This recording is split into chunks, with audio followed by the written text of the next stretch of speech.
going on, everyone? According to Shams, the Houston Rockets are waving forward Moe Harkless. Source tells The Athletic at Stadium. Harkless, 29, will enter free agency as a 10-year NBA vet. Now, we've talked about Moe Harkless and him potentially getting waived before. Once he was acquired by the Oklahoma City Thunder, I was like, it would make a lot of sense for OKC to waive him. So what do you guys think about Moe Harkless? And then he was traded to Houston, where immediately there were reports that they were planning on waiving Moe Harkless.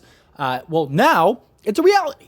Before, it was just kind of a thought. Now, of course, Moe Harkless has to want to go to LA, and he still has to clear waivers. So it'll probably be a day or so before Moe Harkless is even a possibility to the Lakers, although the announcement could maybe be made that he's willing to sign with the Lakers once he clears waivers. But the big question that I want to pose to you, and of course, hear your thoughts and opinions down in the comment section below, is your thoughts on Moe Harkless potentially being a Laker? Is he a guy that you'd be all for? Now, I personally think yes.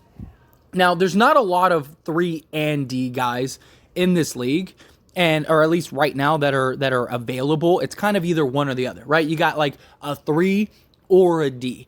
And personally, I don't think the Lakers are going to be as bad this year from 3 as many believe they will be.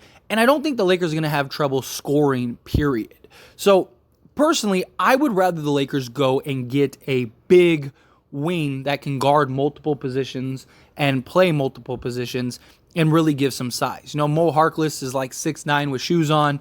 And so having a big wing that is versatile, he's got a good wingspan, and being able to have that length and things like that at a 7-foot wingspan, I think is huge, right? You got a guy with length, with size. He's known and he's made his career in the NBA as a defensive guy. Him and Patrick Beverley were an excellent duo with the Clippers. So I think you have that in where Patrick Beverley could hit up Mo and say, hey, we're building something special here in LA.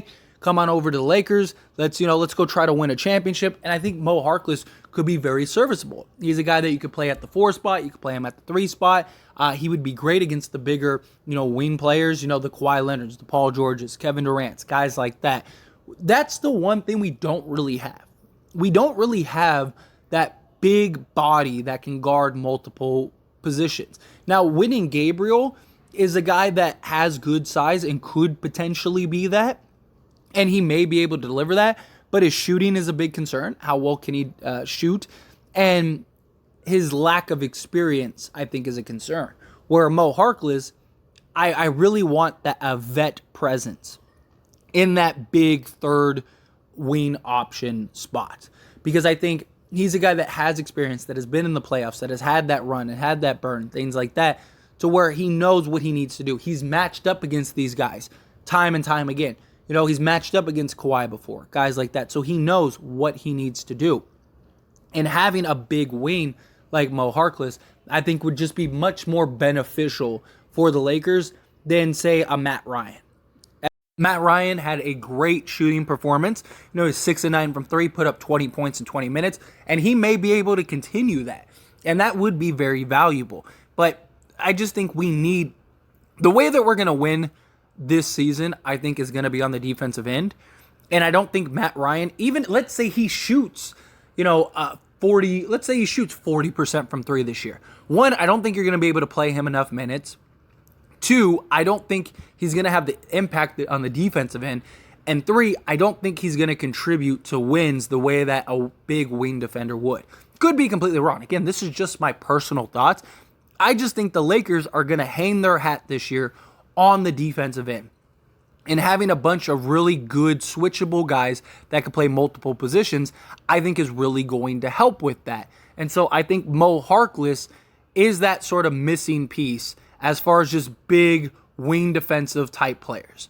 That's just my opinion. I really do think that that's the case. I really think that Moe Harkless' impact would be felt greater than Matt Ryan, even though Matt Ryan is clearly a better shooter. And Moe Harkless, we don't need him to be a lights-out shooter. But look at this roster, right? You got the point guard position locked up. You got the shooting guard position locked up. Small forward, power forward, etc. And Max Christie is a guy that I think could earn some rotation minutes. But look, he's not guarding the big wings, right? Even that last power forward spot, right? It would be nice to have just a big body kind of fill in that question mark and have a guy that could play the small forward or the power forward. The Lakers are very likely going to go 12, 13 guys deep. I just think they are. And adding Moe Harkless to this team, I really believe you have 15 guys that could play night in and night out and actually be a contributor.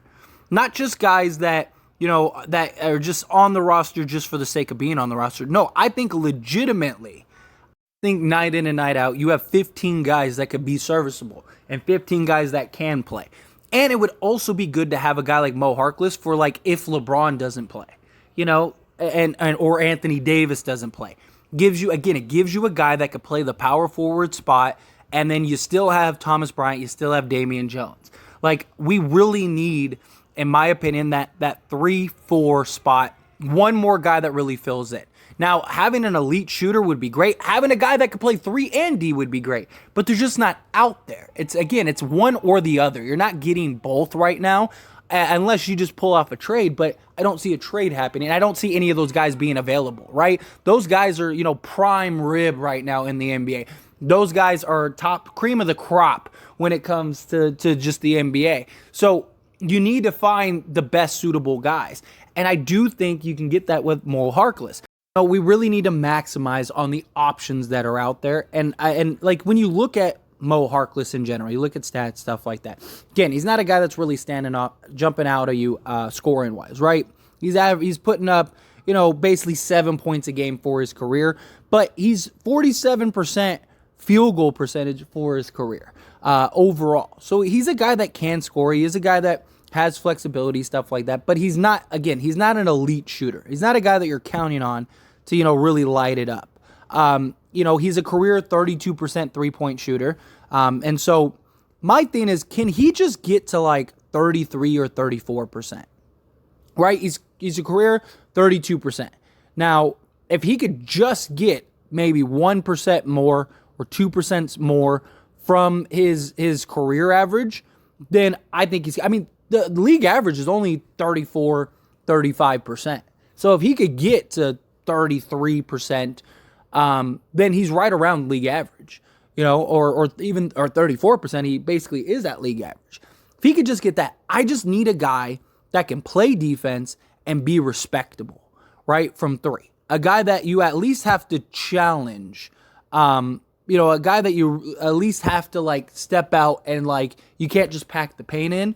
That's what we need. So if Moe Harkless can bring the defense that we know he can bring night in and night out, and then on top of that, just be serviceable from 3, I think he would be a huge value pickup. Huge. He could be our Stanley Johnson replacement.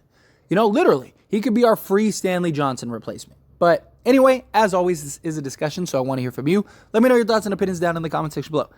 What do you think of Moe Harkless? Do you think, yes, the Lakers need to sign him? Lakers need to figure that out. Again, Moe Harkless has to want to go there. But I do think it's a possibility. I do think it's something. And do the Lakers value him enough to actually sign him? I hope so, personally. I hope he is. And I would love to see him. I just think his veteran presence, veteran experience, he's still very young. He's not 36, 37. He's 29. So he's got the youth. He's got the size. He's got everything you want. He has the connection to Patrick Beverley. I think that this would be a huge, huge solid value, in my opinion. I think that this would be something that really could help this team this year and really be a huge factor. But do you feel the same way? Do you think that he's a guy that is worth it? Do you think he's a guy that's not? However you feel, good, bad, ugly, somewhere in between. I'd love to hear your thoughts and opinions. Let me know down in the comment section below. Quick little shameless plug, everyone. If you enjoy my videos and commentary here on this channel, As It Stands Lakers, then check out the link down in the description below and go subscribe to As It Stands. Believe it or not, As It Stands was the first channel. If it wasn't for that channel, this channel would never have existed. Because of the success of that channel, it led me to want to create this Lakers channel. So do me a huge solid. If you're not subscribed over there, go check that out. Go subscribe over there. I talk all things sports, all teams, things like that, not just the Lakers. So if you just enjoy my commentary and want to hear me talk about other things, or you just, are a fan of other sports and other teams, go check that out. I promise you will not be disappointed. That being said, hit that like button. Helps me out a lot. Lets me know you enjoy these types of videos, and I truly appreciate it. If you're not subscribed to the channel, hit that subscribe button, followed by the bell notification. Stay up to date with all things sports. Join this wonderful community and all of our discussions. I'll see you all in the next one. Thank you.